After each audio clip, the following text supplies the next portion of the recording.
Hello, my name is Jacob Carter, and this is my presentation for Crucial Conversations for Business Communications. So I chose Chapter 4, which is Learn to Look, how to notice when safety is a risk.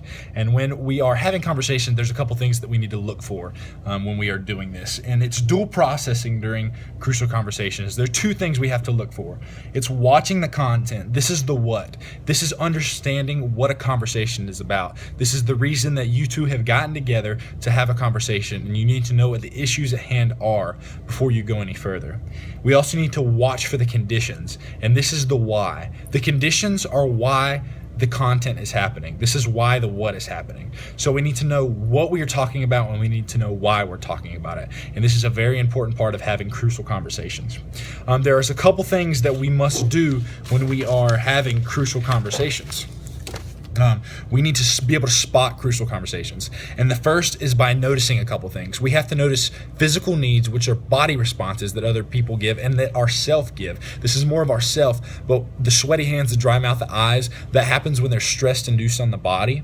And they're things that we need to spot because this is stuff that happens when there are crucial conversations. We also need to notice emotional signals, which can include anger, fear, or hurt. And these emotional signals can also trigger physical sensations such as the tightness of the shoulders and neck, the tightness of the chest, and the tightness of the stomach.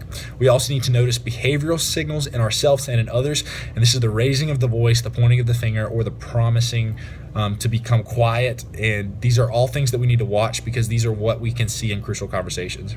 In crucial conversations, there's a few things we also must notice, and there are common forms of silence, because when there is an issue and there's a fear of safety and there's a fear of anything, there will become a silence, which is purposefully withholding information from a dialogue. Silence is normally used to avoid creating conflict, and it always restricts the flow of meaning.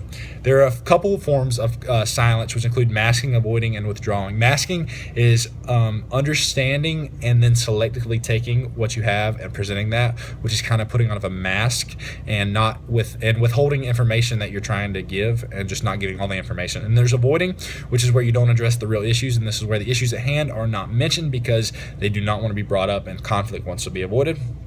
And there's also withdrawing, which is not engaging in conversation any longer.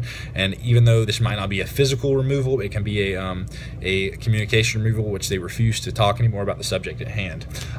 There's a few things that we also need to do when we are having a crucial conversation, and it is self-monitoring. I want to show you a quote, and it's a principle from How to Win Friends and Influence People by Dale Carnegie. And the quote is, talk about your own mistakes before criticizing the other person. And I know this is talking about in a leadership context, but in our own conversations, we need to understand our own mistakes before we look at the mistakes of others, because we can only control ourselves in a conversation, and we must make sure that we as a communicator can respond in an effective way, and we need to respond in the most effective way possible in order to get our point across. And when we are self-monitoring, we need to pay attention to what we're doing, the impact we are having, and if we need to, we need to alter our behavior. And this is in order to be the most effective communicator possible.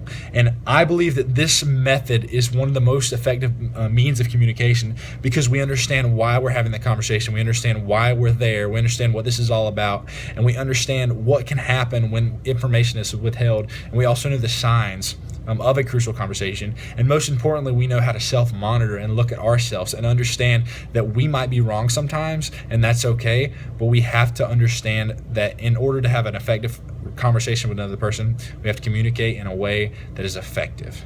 I believe in this method, and I think that it is a very effective way to communicate with others. God bless and have a great night.